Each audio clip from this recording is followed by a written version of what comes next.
What's going on, everyone, and welcome back to another episode of Seahawks Now, your home for all things daily Seahawks news, rumors, and updates. Today, we have some interesting news regarding Geno Smith's future with the team. Specifically, Mike Macdonald, head coach of the Seahawks, he has given his take on whether or not Geno should be quarterback one, and he agrees Geno should be quarterback one. We're going to give my thoughts on this and why I kind of agree and kind of disagree at the same time long term. But before we begin, make sure you guys hit that subscribe button down below. It really helps the channel, helping us grow. And hit that bell for notifications so you don't miss another breaking news alert or update about the Seattle Seahawks. All right, guys. Well, before we get into this, I just want to preface this by saying I am not a Geno Smith hater. I don't hate Geno Smith. I fully support Geno Smith. I fully support the Seattle Seahawks, and I am on Geno Smith's side. I really, truly am. With that being said, we got to get into this quote. Mike Macdonald, who was talking to ESPN, he says, Geno's our quarterback. I don't understand the conversation. It's pretty obvious this guy is a heck of a quarterback. We love him. Can't wait to go to work with him. Now, he previously made comments saying that he wants Geno to be back with the team, but that he's not the one who makes those decisions. And I think that's probably good, that he doesn't make those decisions yet, because he is just in his second year. He's only 38 years old. John Schneider has more experience. I'm okay with Mike Macdonald not having the ultimate say on the roster. Pete Carroll, he was very hands-on with the roster, but I think that you have to kind of earn that as a head coach. So I totally am fine with Mike Macdonald not having ultimate say. When he says he doesn't understand the conversation, I'm not sure if I could agree with that, because I do understand the conversation. The conversation is this. Look, there are... How many quarterbacks in the league have won a playoff game since Geno Smith became the Seahawks starter? And you look around the league and you're like, well, in our own division, Stafford and Brock Purdy both won playoff games, and then in the rest of the NFC, Jordan Love won a playoff game. That's 3, right? I'm going to start counting on my fingers. Jordan Love won a playoff game. Jared Goff won a playoff game. Okay. In the East, Jalen Hurts obviously just won the Super Bowl. Dak has won a playoff game since Geno. We forget this, but since Geno became the starter, he beat Tom Brady that first year when Geno was a starter. He beat Tom Brady in the playoffs. So that's Dak, Daniel Jones, impressively enough, Jaden Daniels, Baker Mayfield. So that's 9 right there in the NFC alone. And then in the AFC, obviously Patrick Mahomes. Obviously, Lamar Jackson. Not Joe Burrow, actually. I don't think Joe Burrow has won a playoff game. So we won't count him. But C.J. Stroud has won a playoff game. Trevor Lawrence has won a playoff game. He beat Justin Herbert. And over in the East, Josh Allen. And has Tua? Tua has not. So 14. 14 quarterbacks since Geno took over as the starter. 14 quarterbacks have won a playoff game. That is almost half the league. And Geno's not one of them, despite never having a losing record. He won 9, 9-8, 8-7, 10-7. So he is, since he became the starter, he is plus 5.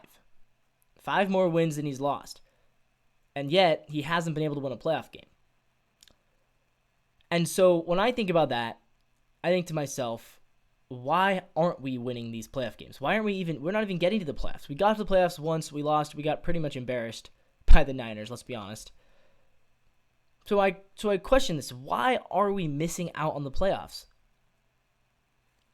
And I think that you have to say part of it is on Geno.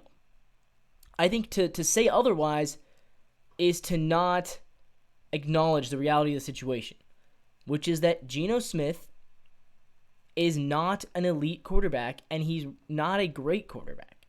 He's a good quarterback. I think he's good. He is really good at completing accurate passes. And you see the completion percentage. He led the league in 2022. I believe he was 3rd this year. Geno always has really high completion percentages because he doesn't make a ton of mistakes. But at the same time, that's because he throws some safe passes. So let's be fair. Jared Goff led the league in completion percentage. We don't view him as elite either.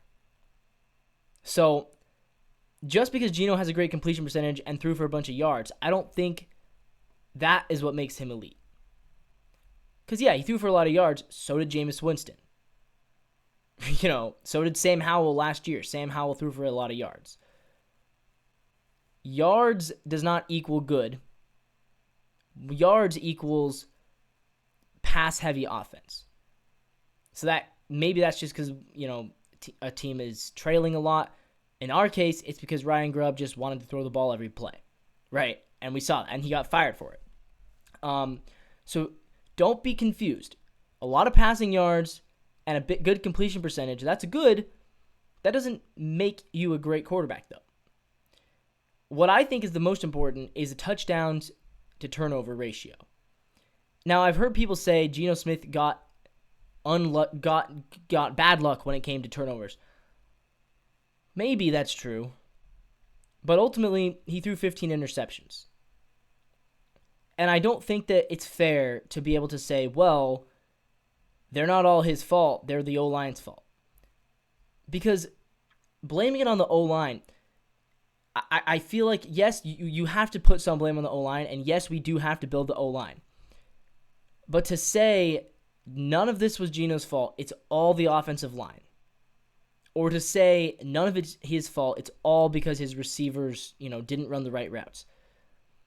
When you shift the blame like that, you create a scenario where Geno is just untouchable because it's like, well, whatever he does wrong, it's actually not his fault. It's the O-line. And the O-line's not perfect. But every team has offensive line issues because every team, guys get hurt on the O-line. It's very rare for the same 5 guys on any team's O-line to stay healthy. And some are better than others. We just watched the Super Bowl, though. The Eagles have a great O-line. The Chiefs did not, right? The Chiefs' offensive line kind of got exposed in the Super Bowl.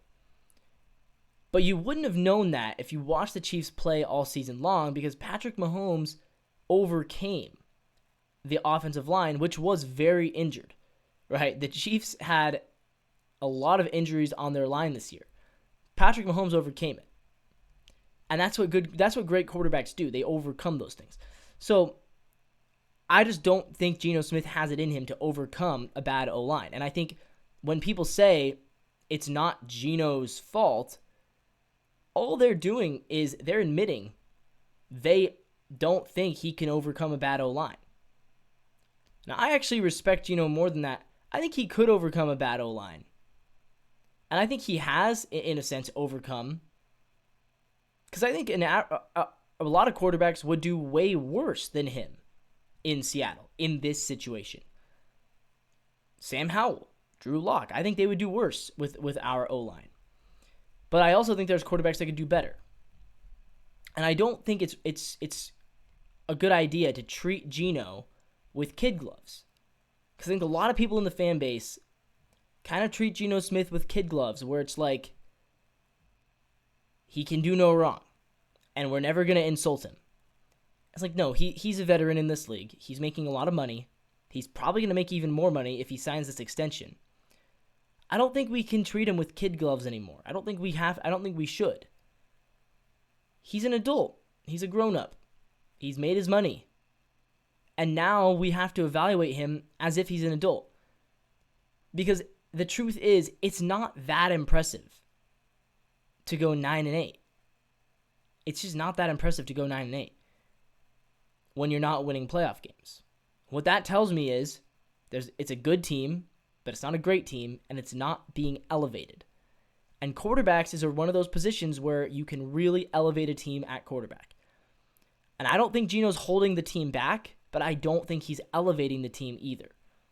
And so that is, from my very long answer, that is why I do think that it's okay to have a conversation. Now, the truth is, though, saying all that, looking around the league, I named the guys who have won the playoff games. Are any of those guys going to be available for trade? Probably not, right? Are any of those guys going to be free agents? No. Looking at free agency, like Aaron Rodgers, pass. Kirk Cousins, I'll pass on him. Stafford, if he was available, is the only one I'd consider. And he might be available, but chances are you're not going to get any of those guys. So while I don't think, like I said, it's okay to have the conversation. I'm not going to fault you for having the conversation.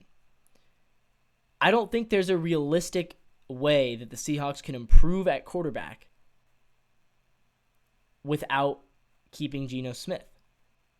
I just don't see that as a realistic possibility. Now, maybe you pull off a crazy trade. Maybe you trade up to the number 3 pick and draft Cam Ward. But realistically, that's not happening. Realistically, you're not going to get Cam Ward in the draft or Shedeur Sanders. You might get Jackson Dart, and if Jackson Dart's available in the 2nd or 3rd round, you probably should get Jackson Dart. It'd be a cool project quarterback. But as far as a guy acquiring a quarterback who is a clear upgrade over Geno, I think there are about 12 or 13 clear upgrades in the league and 2 in the draft, which was Shedeur Sanders and Cam Ward. And the truth is, the Seahawks aren't going to be able to get any of those guys because none of them are available.